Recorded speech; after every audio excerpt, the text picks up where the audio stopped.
120 watts Class D, a USB-C input, Bluetooth, and now a tuned bass reflex port. Yes. My name's Taps. This is 0102 Studio, and this is the Fluance AI61 powered bookshelf speaker review. Let's get into it.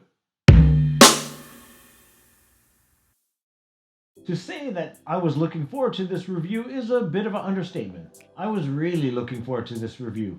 Fluance has updated their AI series of powered bookshelf speakers, the AI40 and AI60 respectively, now the AI41 and the AI61. There are a variety of great powered speakers on the market today, and Fluance has managed to enter the market at a much lower price point than its rivals, while still delivering a whole lot of speaker. The AI series retails for fairly cheap. The AI61 here is about $300-ish.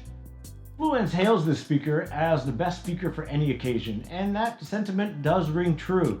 It's a really great speaker and it's really easy to live with. It's the kind of speaker that you just set up and forget about.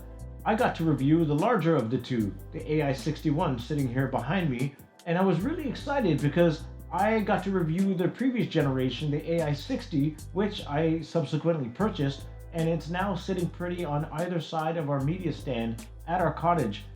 And it's at our cottage because my family got really used to great sound in our home, and we wanted to have better sound at our cottage. And we rent said cottage out, and I didn't want to have a full hi-fi system that I would worry about when I'm not there, because we do rent the cottage out. And a speaker like this that's an all-in-one is kind of perfect. Our cottage is awkwardly shaped, and it's not really conducive to having a full-fledged hi-fi or theater system set up there. So having something like the AI60 is perfect because it being a powered speaker, it negates the need to have an outboard amplifier or receiver to drive it. Everything's housed inside the box. This review is in supplement to the review that I wrote for Home Theater Secrets, which you can find in the description below. Home Theater Secrets being an audiophile-centric readership, it bears mentioning that I wouldn't class this as an audiophile reference speaker. It's not going to be a passive bookshelf killer. What it is a great all-around workhorse of a speaker, the type that you can set up and forget. But if you're looking to do any sort of critical listening, then no, it's not the speaker for you. But if you just want great sound and you don't want to really worry about any of the audiophile things that people like me worry about, then you're great. Like, this is the type of speaker for that. The Fluance AI61 is driven by a 120 watt Class D amplifier. The tweeter is a familiar 1-inch silk dome backed up by a 6.5-inch woofer. The tweeters and woofers are crossed over at 2.8 kHz. Sensitivity is 92 decibels with a signal to noise of 104 dB. Fluance still claims a frequency response of 32 Hz to 20 kHz. The DSP handles the EQ and helps with the speaker's overall output. Like the previous gen, the right speaker is the control speaker, and it's where all the main connections are made. The port configuration has changed. Notably, there's now a power switch to turn off the speaker entirely, and a USB-C input for playback of audio. Returning from the previous generation are optical and RCA inputs, as does the Bluetooth and subwoofer output. The subwoofer output has gained a much appreciated 80 Hz low frequency cutoff, making connection to a subwoofer much easier. I used it in conjunction with my B&W 610, a 10-inch steel box subwoofer. Fluance does specify about a 10-hour break-in time for these speakers, specifically for the butyl rubber surround around the woofer to kind of sufficiently warm up. 10 hours isn't a long time. For me, that's a work day. 3 podcasts, I was up and running the next day. Up front, not much has changed, and that's a good thing. I like the way the speaker looks. The multifunction knob returns. It's a rotary knob that allows selection of source by a single press, or adjusting the volume by turning it. Beside it is an infrared receiver lens to take controls from the remote. Fluance has great little remotes, like this. It has everything that you really need on it. Mute, source, treble, bass, pairing Bluetooth, play, pause, skip, forward or backwards, and adjusting the LED indicator on the front. My review sample arrived, as you can see, in all black ash. It's also available in black walnut, white walnut, and lucky bamboo. I have a soft spot for lucky bamboo. I also just kind of like saying lucky bamboo. It's my favorite colorway. I do wonder though if Fluance will ever go the KEF route and introduce some more bold colorways, because the design's really cool and it could lend itself to something like red or gold or green or blue or something. I think that would look really cool. I have one nitpick for the design of these speakers, and it's that they don't include speaker grills. It's very specific to me and my family because I have a 3-year-old and Milo likes to push in the drivers of the speakers, and I find myself having to vacuum out the tweeter to get them back to normal. Bit of a bummer. What I generally have to do is keep the speakers up high and away from Milo so he doesn't destroy the speakers, but yeah, speaker grills would be nice, or something protecting the tweeter would be amazing. But what I was most excited about with these speakers is the tune bass port on the back of the speaker. See, much hoopla was made by Fluance about these speakers and how low the speakers could go, and 35 hertz. And while the speakers could go low, it was sort of at the expense of the overall soundstage. Like in my specific use case, I listen to a lot of drum and bass, and when the bass kicks in and the music really gets going, the overall sound output just kind of shrinks down, and it's at the detriment of the listening experience.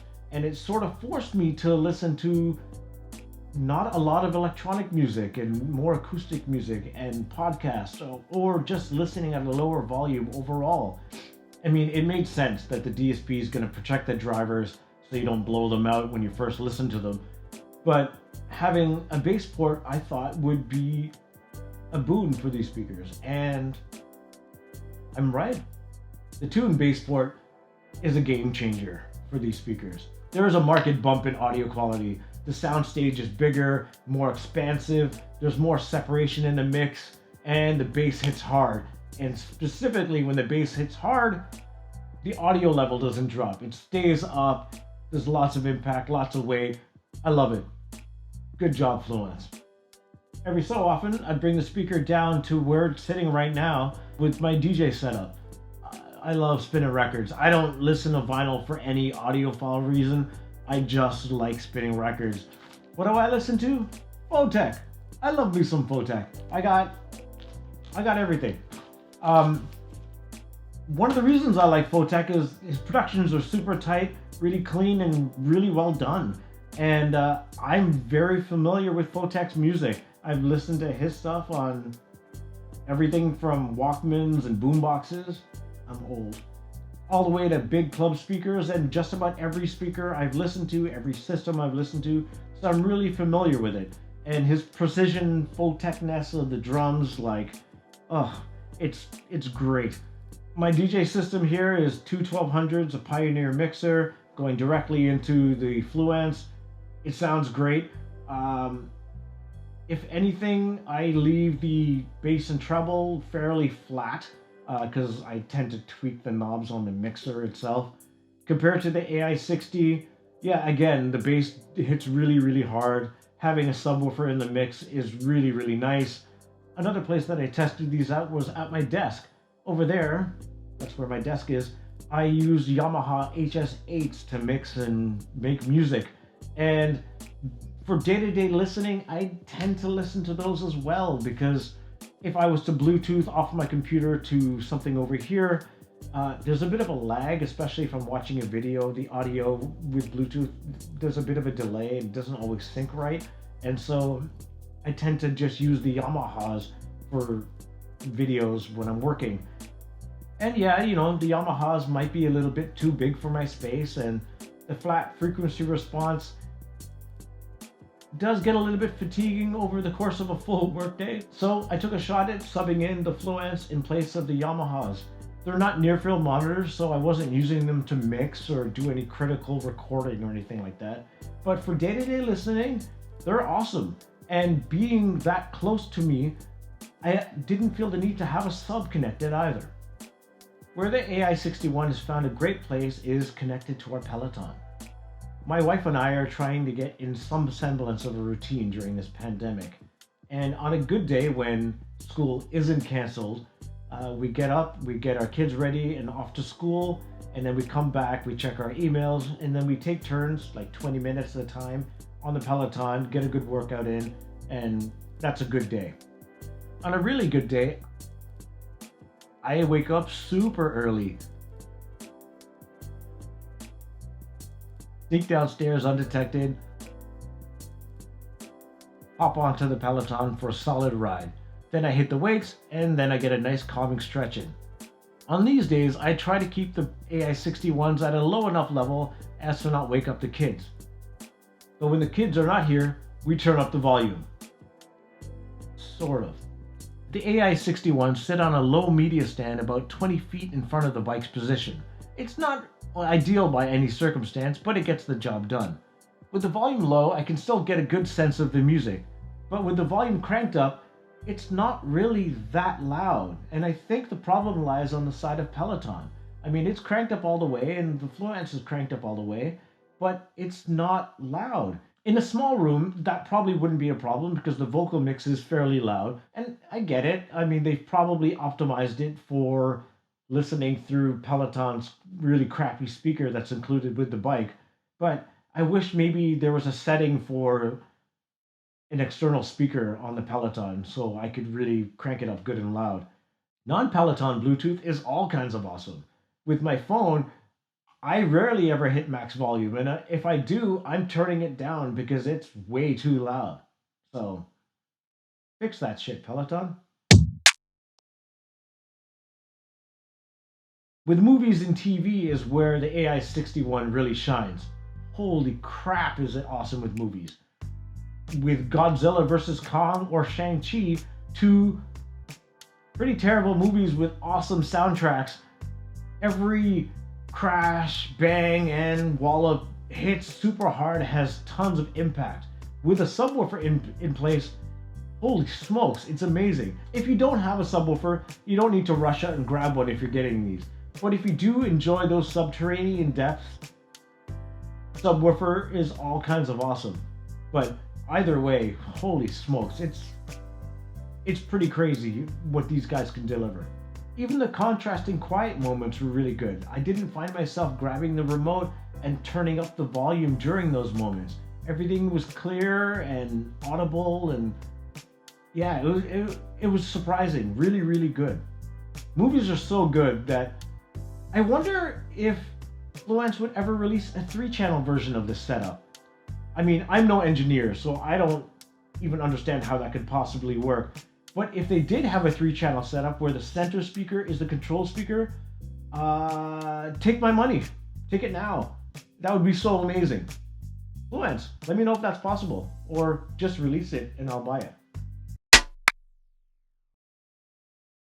So all in all, this is evolution over revolution. Fluance has taken a great speaker and added some seemingly minor upgrades and made it even better. I'm a big fan of this effort from Fluance, so much so that I'm probably gonna grab another set and have it permanently connected to the Peloton because Peloton Fluance sound is pretty awesome. But I'll probably get in Lucky Bamboo because it looks great. I'm a fan.